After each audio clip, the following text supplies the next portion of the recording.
같이 굿모닝입니다. 오늘은 삶이 흔들릴 때 일이라고 그랬어요. 경제적 어려움을 극복하는 길, 그 첫 번째 단계로 오늘 삶이 흔들릴 때를 주제로 앞으로 좀 시리즈로 몇 번 말씀 나누려고 합니다. 오늘 열왕기상 17장, 원래 그 메인 텍스트는 13절, 14절이 매우 중요한 말씀이고 그 옆에가 주변 말씀으로 구성이 되어 있습니다. 얼마 전에 여러분 어떤 재벌 부부 이혼 소송에 대한 서울 고법 판결 아시죠? 남편은 1조 3,808억 원의 재산을 분할하고 20억의 위자료를 지급하라 그래서요. 이 돈이 얼마나 큰지 감이 잘 안 오지만 연간 5%로 금리로 했을 때 그 이자만 연간 650억 원이 되고 하루에 1억 7,800만 원이 됩니다. 매일매일 은행에 넣어놓으면 1억 7,800만 원이 불어나고 죽을 때까지 매일 1억 7,800만 원을 소비해도 원금은 그대로 보존되는 돈이랍니다. 어떤 판사 출신 변호사가 이대로 집행되면 그 재벌 회장은 망했다고 봐야 한다며 무조건 엎드리는 것 외에는 방법이 없다고 말한 것을 보도한 바 있습니다. 어디 얘기인지 아시죠? 넘어가겠습니다. 그거는 오늘. 부자나 가난한 사람은 살다 여러 가지 문제로 인생이 크게 흔들릴 때가 있습니다. 그 중에 가장 큰 것 중에 하나가 경제 문제입니다. 경제 문제로 삶이 흔들리는 것은 부자도 가난한 사람도 마찬가지예요.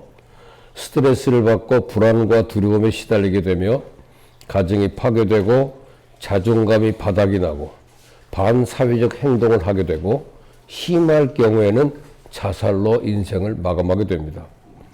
우리가 한평생 살면서 경제 문제로 삶이 크게 흔들릴 때 그 풍랑에 침몰되지 않고 행복하고 평안하게 살려면 어떻게 해야 될까 하는 것을 오늘 본문에서 찾으려고 그래요. 오늘 세 가지 말씀이 있는데 첫째는 오늘 경제적 어려움으로 삶이 흔들릴 때일수록 없는 것 중심에서 지금 남아있는 것 중심으로 시각을 돌려야 넉넉한 경제적 자유를 누릴 수 있다는 겁니다. 그러니까 없는 것 중심에서 지금 남아있는 것 중심으로 바꾸는 겁니다. 오늘 본문의 배경을 알다시피 이세벨이 섬기던 신은 바알신입니다. 바알신은 당시의 경제의 신이에요. 당시 농경사회에서 날씨를 주관하는 신으로 바알신이 비를 내려야 경제적 풍요가 보장된다는 생각입니다. 근데 3년 6개월 동안 비가 오질 않아요. 나라 경제가 어떻게 됐겠습니까? 그래서 오늘 그 성경에 나오는 아들 하나밖에 없는 가난한 과부는 경제적 위기 앞에서 어떻게 대처하고 있는가 하는 거 봅니다. 지중해 연안 사르밧이란 마을에 홀로 된 여인이 있었습니다. 그 고향이 바로 이세벨의 고향입니다. 12절 한번 읽어보시죠. 그가 이르되 당신 하는 여호와께서 살아계심을 두고 맹세하노니 나는 떡이 없고 다만 통에 가루 한 움큼과 병에 기름 조금뿐이라 내가 나뭇가지 돌을 저다가 나와 내 아들 위하여 음식을 만들어 먹고 그 후에는 죽으리라 그랬어요. 엘리야를 만나 엘리야가 물을 달라고 하니까 물을 좀 갖다 주고 또 엘리야가 물뿐만 아니라 올 때 떡 한 조각도 가져달라고 하니까 그가 대답한 말입니다. 경제 문제로 삶이 심각하게 흔들릴 때 자기도 죽음으로 끝마치려고 하는 상황입니다. 여기는 아무런 희망이 없습니다.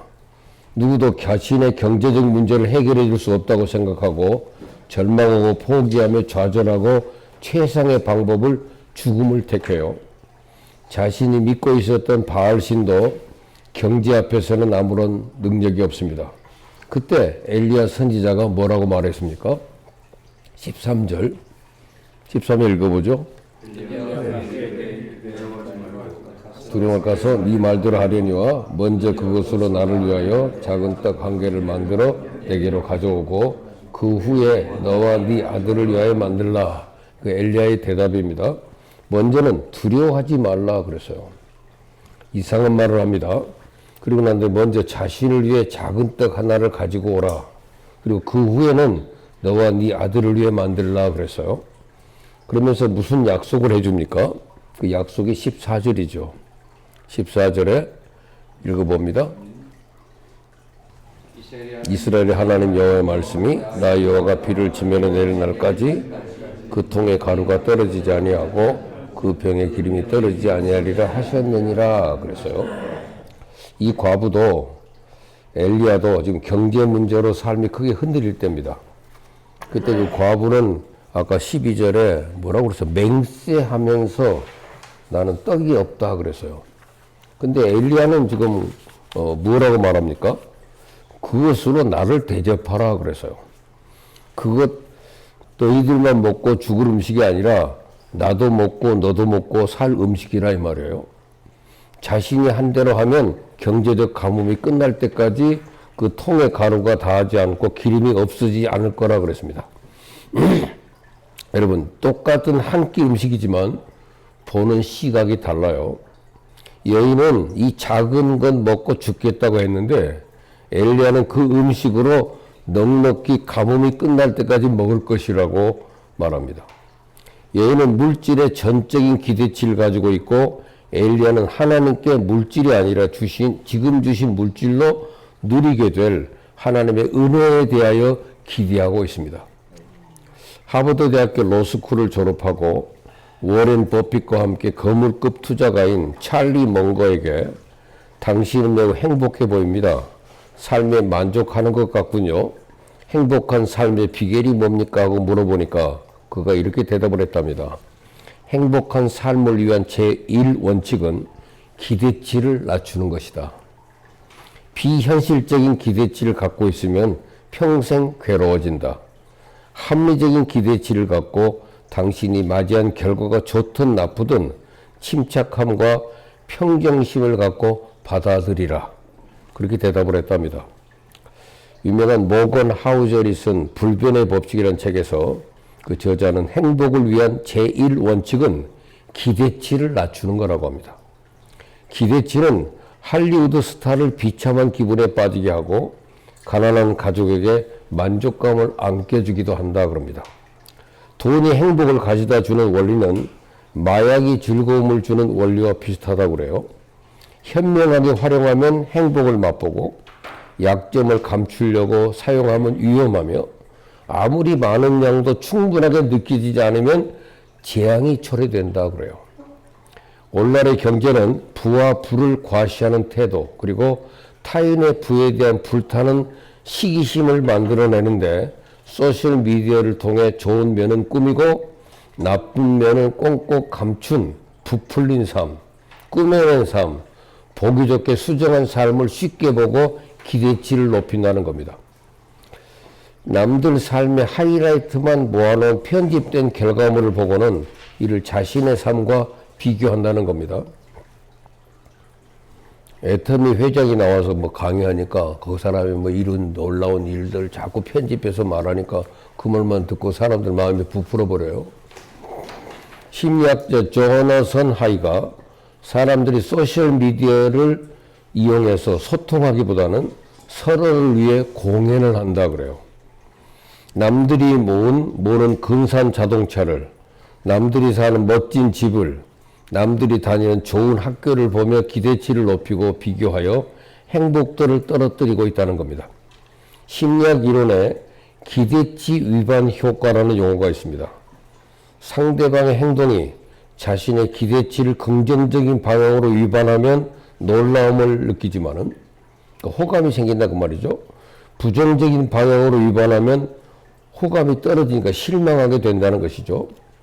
그래서 행복한 삶을 위해서는 무엇보다도 기대치 관리가 중요하다고 말하고 기대치 관리는 동기를 없애거나 잠재력을 누르는 것이 아니라고 말합니다. 기대치 관리를 통해 행복도를 높이려면 여러분 부와 행복은 가진 것과 기대한 것으로 구성되어 있다는 사실을 기억하고 기대치 관리에 기대치 관리죠. 기대치 관리에 신경을 쓰라.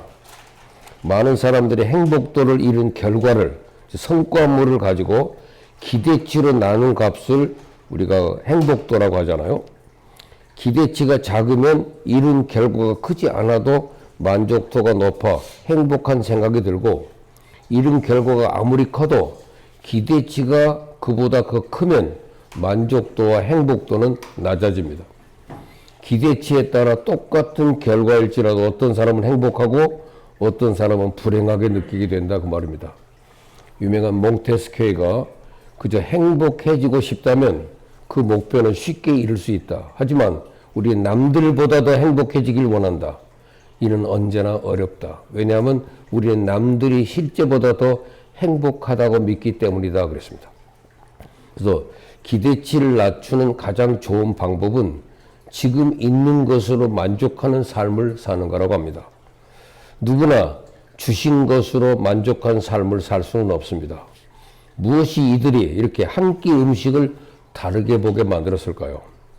누가 정신 나간 사람입니까? 여기서 보니까 엘리야입니까? 과부입니까? 여기서 보니까 좀 느낌이 엘리야 같잖아요. 뭐가 좀 한참 돌아버린 사람 같아요. 그러나 이것이 하나님을 믿는 사람과 믿지 않는 사람의 차이라는니다. 동일한 불황 속에서 경제적 위기를 당할 때 하나님을 믿는 사람과 믿지 않는 사람의 먹고 사는 문제에 대한 차이가 나타납니다. 조금 거창하게 말해 경제관의 차이가 있다, 이 말이죠. 믿음의 사람은 부족한 것만 보는 사람이 아닙니다. 상실한 것, 잃어버린 것, 없는 것만 보며 불평하고 원망하고 죽음을 생각하는 사람이 아니란 얘기죠. 있는 것, 남아있는 것, 작은 것이지만 그 작은 것으로 역사하시는 하나님을 보는 겁니다. 왜냐하면 엘리야는 이미 그리 시냇가에서 그런 경험을 했어요. 누가 먹을 걸 갖다 줬죠? 까마귀가. 뭐와? 떡과 고기를 아침에도 갖다 주고 저녁에도 갖다 줬어요. 하나님이 공급해 주시는 것을 경험해 본 엘리야입니다. 바울은 이런 말을 했습니다. 내가 궁핍함으로 말하는 것이 아니라 어떤 형편에든 나는 자족하기를 배웠다. 나는 비천에 처할 줄도 알고 풍부에 처할 줄도 알아. 모든 일, 곧 배부름과 배고픔과 풍부와 궁핍에도 처할 줄 아는 일체의 비결을 배웠노라. 그 유명한 말씀, 내게 능력 주시는 자 안에서 내가 모든 것을 할 수 있느니라. 사람들은 경제적 자유를 누리기 위해서 자꾸 외부에서 그 방법을 찾습니다. 공부를 잘하면 돈을 벌 수 있을까? 좋은 직업을 가지면 돈을 벌 수 있을까? 저 성공한 사람처럼 따라하면 돈을 벌 수 있을까? 저 책을 읽으면 돈을 벌 수 있을까? 저 사람처럼 투자하면 돈을 벌 수 있을까? 이렇게 외부를 통해 경제적 자유를 누리려고 하면 평생 벌어도 돈에 대한 걱정과 불안, 스트레스는 사라지지 않고 벌어도 부족하게 됩니다. 돈으로 삶이 흔들리면 온갖 이유를 밖에서 찾아요. 나는 흙수저여서, 사회 제도가 불공정해서, 불경기여서, 운이 없어서, 누구 때문에, 이런 끝없이 불행의 원인을 밖에서 찾으며 불평과 원망을 합니다. 어떤 상황에서도 경제적 자유를 누리지 못합니다. 외부의 상황과 아무런 상관이 없이 경제적 자유를 누리려면 돈에 대한 내부의 태도의 변화가 있어야 된다는 얘기예요. 자신의 의식을 바꾸는 겁니다. 엘리야처럼, 바울처럼 내게 주어진 것, 남아있는 것, 지금 가지고 있는 것으로 만족하는 삶을 사는 것입니다. 그래서 믿음이라는 것은 없는 것보다 있는 것을 바라보는 거라고 합니다. 여러분, 마태복음 6장 26절부터 31절 우리 잘 아시잖아요. 우리가 또 공중나는 새를 보라, 그리고 들의 꽃을 보라 그랬잖아요. 없는 것보다 있는 것을 보라는 겁니다. 부족한 것은 죄가 아닙니다. 없는 것도 죄가 아닙니다. 부족한 것이 수치른 것도 아닙니다. 자꾸 부족한 것 가지고 스트레스 받으며 인생을 빈궁하게 살지 말고 생사화복을 주관하시는 하나님을 믿는 사람들은 어떤 경제적 상황을 맞이하더라도 있는 것, 잃어버린 것, 부족한 것, 즉 없는 것을 바라보는 것이 아니라 부족하지만 남아있는 것, 있는 것, 주어진 것을 바라보고 살면 경제적 어려움으로 삶이 흔들릴 때 넉넉히 풍랑을 이기기도 하고 행복하고 행복하게 자기 인생을 경영할 수 있습니다. 그러니까 없는 것 바라보며 궁핍하게 살지 말고 하나님이 이미 주신 것을 통해 넉넉하게 살자. 우리 CBMC 그 신영환 회장님이 지난번에 회사 경영하다가 완전히 부도 나가서 많이 망가졌어요. 근데 어떤 때 가만히 보니까 가지고 있던 물건들, 공장 설비들도 중고로 팔면 되지 않냐. 그래서 나중에 중고로 이것을 팔다 보니까 옛날에 샀던 것보다 훨씬 더 많이 남기고 팔았다고 그러더라고요. 그래서 삶을 극복해 나갔다는 얘기를 했습니다. 그래서 오늘 첫 번째는 경제적 어려움을 극복하는 비결. 일이 뭐예요? 삶이 흔들릴 때일수록 없는 것 중심에서 지금 남아있는 것 중심으로 시각을 돌려야 넉넉한 경제적 자유를 누린다는 것이 오늘 엘리야의 태도입니다. 두 번째, 경제적 어려움으로 삶이 흔들릴 때일수록 물질 중심에서 하나님 중심으로 시각을 돌려야 넉넉한 경제적 자유를 누린다는 겁니다. 왜 이 사람이 이런 경제적 어려움을 겪습니까? 그동안에 바알 신을 숭배했기 때문입니다. 바알 신이 바로 물질 신이에요. 하나님을 섬기는 것이 아니라 물질을 섬기는 겁니다. 물질 중심의 생활을 하면 어떤 경우에도 경제적 자유를 누릴 수 없습니다. 그래서 성경은 돈을 사랑하는 것이 일만하게 뿌리라고 하나님이 말씀하신 것처럼 끝없는 탐욕으로 가정과 세상을 지옥 같게 만들 수밖에 없습니다. 한 끼 음식이 먹고 죽는 도구가 아니라 오히려 엘리야를 만날 수 있는 접촉점이 됐습니다. 그 본문의 그 끝에 24절에 보니까 이런 말씀이 있어요. 여인이 엘리야에게 이르되 내가 이제야 당신 하나님의 사람이요 당신의 입에 있는 여호와의 말씀이 진실인 줄 아노라 하고 이 과부가 고백을 해요. 우리도 이런 고백을 하면 평생 경제 생활에서 참 자유를 누릴 수가 있습니다. 사람들은 크고 많은 것이 넉넉함이라고 생각을 해요. 그러나 그렇지 않습니다. 다 상대적인 겁니다. 비교하고 더 많은 것을 기대하면 무엇이든 만족함을 누릴 수가 없습니다. 사람의 진정한 행복과 만족은 소유에 있지 않습니다. 관계에 있습니다. 그렇잖아요? 한계 효용 체감의 법칙에서 자유로울 수가 있습니다. 우리가 잘 아는 말로 유명한 이스털린 패러독스란 말이죠. 이스털린 역설이라고 그러죠. 이 용어를 만든 리처드 이스털린은 연간 35,000달러 수준 이상의 소득에서는 행복도 증가가 둔화된다 그럽니다. 요새 우리나라 국민 소득이 지금 35,000달러라고 그래요. 요쯤 되면은 이제 행복도 소득 증가가 안 된대요. 둔화된대요. 프리스턴 대학의 연구 결과에 따르면 연소득 약 75,000달러까지는 소득 증가에 따라서 행복이 증가하지만 그 이상에서는 소득의 증가가 행복에 미치는 영향이 크지 않다는 것을 발견했다고 합니다. 그래서 이스털린 패러독스란 말은 소득이 높아져도 행복도가 증가하지 않는 경향을 말하는 거예요. 하버드 대학의 심리학자 길버트가 소득이 어느 정도 증가하면 그 이상의 소득은 행복에 크게 영향을 미치지 않는다고 주장을 했어요. 신체적인 건강, 긍정적인 태도, 삶에서의 의미와 목적, 사회 참여도 행복에 영향을 주지만은 가장 중요한 행복 요인은 좋은 인간관계라는 겁니다. 가족, 친구, 배우자와의 강하고 건강한 관계는 행복과 웰리빙에 가장 큰 영향을 미친다는 겁니다. 마이어스 박사도 행복의 중요한 원인은 인간관계라고 그래서요. 가족, 친구, 직장 동료, 나아가 이웃과 좋은 관계를 유지하는 사람은 그것만으로도 나는 행복하다는 의식이 높아진다고 합니다. 돈보다는 인간관계가 행복에 더 큰 영향을 미친다는 거죠. 이분은 종교를 가진 사람일수록 행복한 생활을 한다는 사실을 마이어스 박사가 밝혀냈습니다. 한 달에 한 번 미만으로 교회에 나가는 사람 중에서 행복하다고 대답한 사람은 28%인데 일주일에 여러 번 교회 나가는 사람은 47%가 행복하다고 대답했답니다. 성실히 종교생활하는 사람일수록 더욱 행복감을 느낀답니다. 경제적 위기를 통해 물질보다 더 중요한 하나님을 만나면 그 사람은 어떤 경제적 어려움 속에서도 삶이 흔들리지 않고 참 만족과 행복을 누리며 살 수 있게 된다는 겁니다.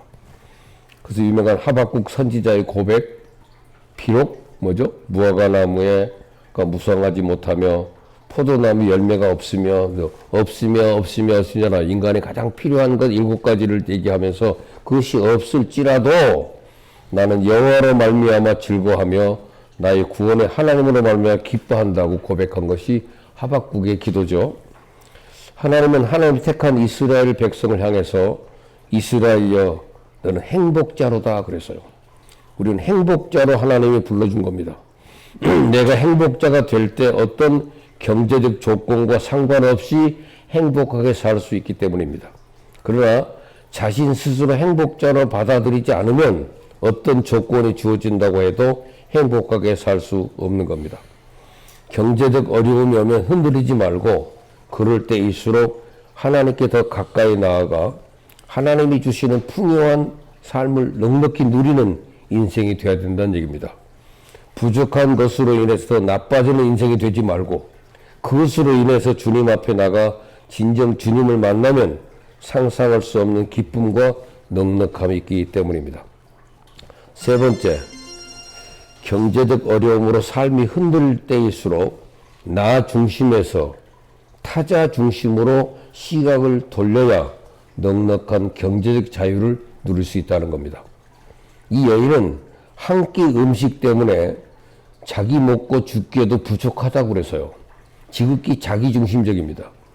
경제적으로 어려우면 어려울수록 사람은 자기중심적이 될 수밖에 없어요. 근데 엘리야는 무엇이라고 그랬습니까? 아니다. 나하고 나눠 먹자고 그랬어요. 더 나아가서 뭐라고 그랬습니까? 13절 보세요. 아까 봤던 얘기 아닙니까? 나 먼저 그리고 그 다음에 너희들 먹으라는 얘기잖아요. 우선순위를 말합니다. 그리고 약속을 해줬어요. 그렇게 하면 비가 내릴 때까지 통에 가루가 닿지 않고 병에 기름이 없어지지 않겠다는 겁니다. 이 말씀을 가지고 뭘로 해석이 됩니까? 마태복음의 주제. 너희는 먼저 그의 나라와 그 의를 구하라. 그리하면 이 모든 것을 너에게 더하시리라. 마태복음 6장 33절의 말씀. 이 여인은 어떻게 했습니까? 그랬더니 그 말대로 15절 16절에 보니까 결과가 나왔잖아요. 경제적으로 극한 상황에서 엘리야의 말대로 나 중심에서 시각을 타자 중심으로 바꿨어요. 그래서 쉬운 게 아닙니다. 근본적으로 하나님의 전적인 섭리를 믿고 실천해야 가능한 겁니다. 지금 비가 내리는 게 아닙니다. 예측 불가능한 상황입니다. 내일 먹을 것이 준비된 것도 아닙니다. 불경기는 계속되고 있습니다. 나 먹고 죽기도 부족한 거예요. 그런데 그 여인은 과감하게 함께 나누었습니다. 그 결과 어떻게 됐습니까? 답이 나왔잖아요. 그 끝에. 엘리야와 그의 식구가 여러 날 먹었으나 음식이 떨어지지 않았다. 함께 넉넉한 삶을 살게 된 겁니다. 이 사건은 단순한 신화적 사건이 아닙니다. 오늘날에도 하나님을 절대적으로 믿으며 순종하고 사는 누구에게는 실제적으로 이런 일이 늘 일어나요. 수많은 간증자들이 있습니다.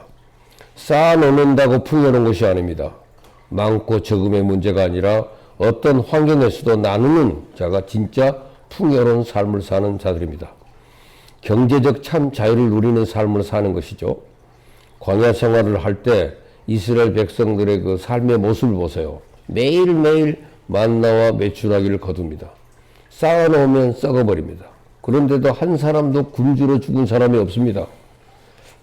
오순절 성령 받고 예수님을 구세주로 믿으면 전적으로 모든 걸 하나님께 맡기고 산 사람들의 모습을 봅니다. 사도행전 2장과 4장에 보면 하나님의 은혜를 받고 성령 충만하니까 서로 필요를 따라 나누며 사니까 그 중에 가난한 사람이 없었다고 했습니다. 돈밖에 모르는 사람으로 악명 높은 억만장자라는 비난을 받는 사람이 있었어요. 그는 가난한 이민자의 집에서 태어나 어려운 형편 때문에 일찍이 돈에 눈을 떴습니다. 10살의 나이로 크리스마스 카드를 팔았습니다. 청소할 집을 찾아다니며 청소를 해주는 등 끊임없이 돈 벌 궁리를 했습니다. 코넬 대학에 들어가서 샌드위치를 만들어 남녀 학생 기숙사 주변에서 팔았기 때문에 대학 시절 내내 그는 샌드위치맨이란 별명으로 불렸답니다. 대학을 졸업한 후에 그는 면세점 사업과 기업 투자로 악착같이 돈을 벌었습니다. 드디어 억만장자가 되었지만 돈밖에 모르는 수전노로 여겨졌습니다. 그러다 그는 1997년 세계적인 면세점 체인 DFS의 매각 문제로 법적 문제에 휘말렸습니다. 그의 사무실은 압수수색을 당했고 이로 인해서 그는 은밀한 비밀 장부가 발각됐습니다. 뉴욕 컨설팅이라는 이름의 회사 명의로 15년간 수억 달러를 횡령한 듯한 비밀 장부였어요. 그는 소송에 휘말렸을 때 변호사 수임료마저 깎으려 했던 사람입니다. 경제인 모임에서도 계산을 하지 않으려고 일찍 자리를 뜨는 것으로 알려져 비난을 받았습니다. 그러나 그의 비밀 장부는 횡령을 위한 분식 회계 장부가 아니라 남몰래 약 2,900회에 걸쳐 어려운 이웃을 위해 후원한 비밀 기부 장부였답니다. 이 일로 인해 그는 냉철한 억만장자는 누명을 벗기로 했어요. 그 주인공이 자선사업의 제임스 본드라고 불려진 그 면세점 듀티프리 샵의 창시자이자 아틀란틱 필란드로피 재단의 설립자 찰스 F. 피니, 일명 척 펜이었다고 합니다. 그는 왼손이 하는 일을 오른손이 모르게 하라는 말씀 그대로 실천한 사람이었습니다. 1982년부터 남모르게 익명으로 9조 5천억 원을 사회에 환원한 인물입니다. 5개 대륙 1천여 기관에 그의 후원금은 전달됐지만 이 중에 어느 것도 벽이나 명예의 전당에 그의 이름을 새기지 않았습니다. 그는 사업체 운영으로 벌어들인 수익금 중 운영자금을 제외한 거의 모든 돈을 대학, 병원, 사회단체 등에 기부했습니다. 그는 하루에 15억 2,865만 원씩 기부했지만 자신의 명의의 차도 집도 없었습니다. 부인과 함께 임대주택에 살면서 15달러짜리 플라스틱 시계를 차고 다니며 동네 허름한 식당을 즐겨 찾았습니다. 피니는 이런 말을 했습니다. 돈이 매력적이긴 하지만 한꺼번에 신발 2컬레를 신을 수는 없다는 나눔을 실천하며 평생 검소하게 살았던 인물이랍니다. 여러분, 물질이 전부인 것처럼 사는 인생들이 많지만 언젠가 인생은 끝이 옵니다. 끝을 바라보고 그 끝 이유를 바라보고 사는 삶이 참으로 경제적 자유를 누리는 행복한 삶입니다. 수위에는 주머니가 없습니다.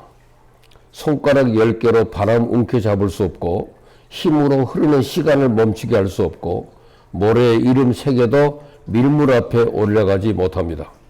재물이 영원히 간직되는 곳이 어디 있습니까? 성경은 너희 소유를 팔아 구제하여 낡아지지 아니하는 배낭을 만들라. 곧 하늘에 둔 바 다함이 없는 보물이니 거기는 도둑도 가까이 하는 일이 없고 좀도 먹는 일이 없다 그랬습니다. 그리고 흩어 구제하여도 더욱 부하게 되는 일이 있나니 과도히 아껴도 가난하게 될 뿐이라. 구제를 좋아하는 자는 풍족하여질 것이요 남을 윤택하게 하는 자는 자기도 윤택하여지리라 그랬습니다. 여러분, 한 발에 신발 2켤레는 신을 수 없습니다. 하나님은 우리가 세상에 아무것도 가지고 온 것이 없음에 또한 아무것도 가지고 가지 못하리니 우리가 먹을 것과 입을 것이 있은즉 족한 줄로 알까르시라 그랬습니다. 바울은 예수께서 친히 말씀하신 바 주는 것이 받는 것보다 복이 있다 하심을 기억하여 할지니라 그랬습니다. 예수님은 주라 그리하면 너희도 줄 것이니 곧 후이 되어 누르고 흔들어 넘치도록 하여 너희에게 안겨주리라. 너희가 헤아리는 그 헤아림으로 너희도 헤아림을 도로 받을 것이라 그랬습니다. 나누면 적어도 행복은 3배가 됩니다. 내가 행복하고 받는 사람이 행복하고 보는 사람이 행복하기 때문입니다. 그 여인이 엘리야 선지자에게 바친 것은 한 끼분의 초라한 식사입니다마는 그곳에서 3년 6개월 동안 넉넉히 사는 기적이 일어났습니다. 인간 보기에 아무리 부족하고 작은 것 같지만 하나님의 손에 들어가면 크고 넉넉한 것이 되는 겁니다. 우리는 나무를 보지만 우리 하나님은 숲을 보십니다. 우리는 오늘을 보지만 하나님은 내일을 보십니다. 나는 일시적인 것만 보지만 하나님은 영원을 보십니다. 나는 겨울만 보지만 우리 하나님은 봄, 가을도 보시는 겁니다. 나는 부족한 것으로 비구름을 보지만 우리 하나님은 부족한 것으로 만들 눈부신 햇살을 보게 하십니다. 또 경제적 어려움으로 삶이 흔들릴 때 참된 경제적 자유를 평생 누리고 살려면 세 가지. 첫째는 뭐였죠? 없는 것 중에 중심에서 지금 남아있는 것 중심으로 시각을 돌려야 넉넉한 경제적 자유를 누린다는 거. 두 번째는 물질 중심에서 하나님 중심으로 시각을 돌려야 경제 자유를 누린다는 거. 셋째는 나 중심에서 타자 중심으로 시각을 돌려야 넉넉한 경제적 자유를 누릴 수 있다는 것. 그래서 우리가 엘리야 사건을 통해서 그것을 배워주는 중요한 레슨입니다. 그래서 세 가지를 기억하십시오. 없는 것 중에서 중심에서 남아있는 것. 물질 중심에서 하나님 중심으로, 나 중심에서 타자 중심으로 시각을 돌려서 진정한 경제적 자유를 누리기를 소망합니다. 아멘. 이상입니다.